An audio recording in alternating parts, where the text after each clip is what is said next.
Bulsa. Sapat na ba yun? Pero yung mga bata, oh. Hindi, isasampag ko siya 2.5 million. Ay.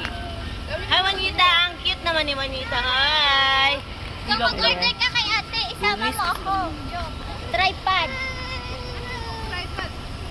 Ano ba yung tripod? Hoy, Monopod. mag-order ka pero magbayad ka ng shipping fee. 1.5. 1.5 yung shipping fee. Yan. 1.5. Kunti lang. Pero pag sa hapon, madaming tao. May alaga ko. Based sa Pilipinas. Uwa. Sinulong mo na yung laruan, baby. You're sharing. Huh? Hindi, kaya ka ng shipping fee para meron ka Pamasahe extra money. O, tayo lang. Oh, ang daming bubbles. Oh. Yung opening lang niya kasi 11. Kaya nga, kahit na mabigat, at least may ano ka, Yan. may pang